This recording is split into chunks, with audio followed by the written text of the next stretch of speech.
Oui, c'est une bonne question.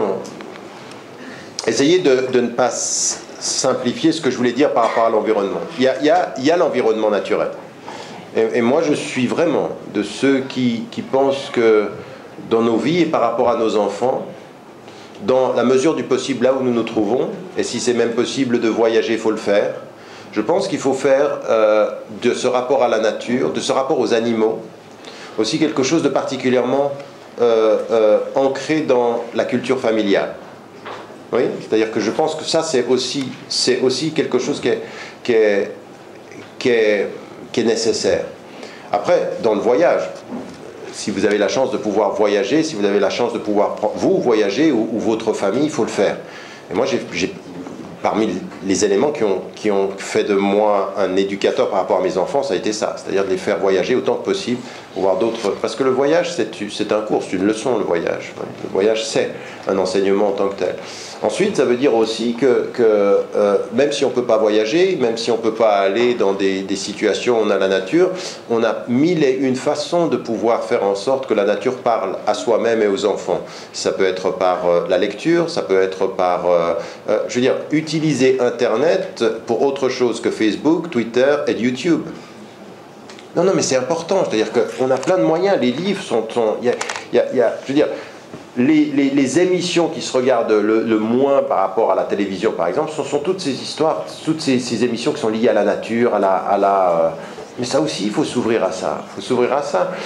Et ça, c'est vraiment... Quand vous regardez une émission qui vous parle de toutes ces richesses-là et que vous dites « Masha'Allah », ce sont des vrais rappels. C'est-à-dire que ça aussi, il faut être en quête de ça.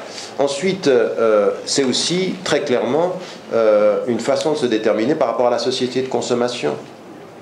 D'ailleurs, au bout du compte, la vraie question, c'est de mesurer ses dépendances. Que la foi en Dieu, elle est libératrice des dépendances. Dans la société de consommation, c'est le contraire. La société de consommation, c'est multiplier les dépendances. Comment on fait? Donc c'est tout ce travail-là, c'est-à-dire que c'est un rapport avec l'environnement, puis ensuite l'environnement humain. L'environnement humain, vous savez, c'est important, je veux dire, l'entourage, les gens qui sont... On est protégé par les gens qui sont autour de nous, on est protégé par leur amour, il ne faut pas s'exposer seul à la vie comme ceci. La vie et parfois l'entourage et la société. Vous avez affaire à des moyens extrêmement puissants en matière pour atteindre votre psychologie, par exemple. Et si on n'est pas équipé, si on ne fait pas ce travail. Donc, c'est une décision pour soi-même et pour sa famille aussi. Et il ne faut pas la simplifier. Je dirais, pour ce qui me concerne, aujourd'hui on le sait, hein, les neurosciences nous le disent, les sciences médicales nous le disent, il y a beaucoup dans l'éducation qui passe par le non-verbal. Oui, il faut faire très attention à ça. Le non-verbal, c'est une attitude. Le non-verbal, c'est comment on interagit. Le non-verbal, c'est les atmosphères. Le non-verbal, vous voyez, tout ça, c'est des choses sur lesquelles... Ça fait partie de l'environnement aujourd'hui. L'environnement acoustique, l'environnement naturel, l'environnement humain. Toutes ces dimensions de l'environnement, il faut y travailler.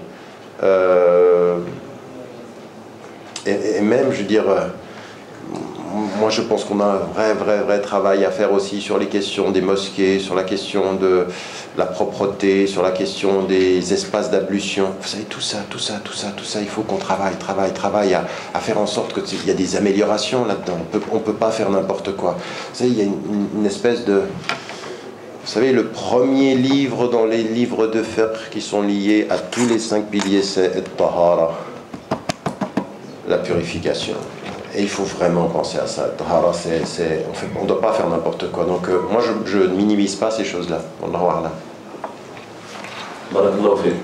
Je suis vraiment désolé. Je me joins à toute l'équipe de l'UIF de Havre de Savoir et tous les participants pour vous remercier. Vous souhaitez un bon voyage pour Lyon. Et encore merci.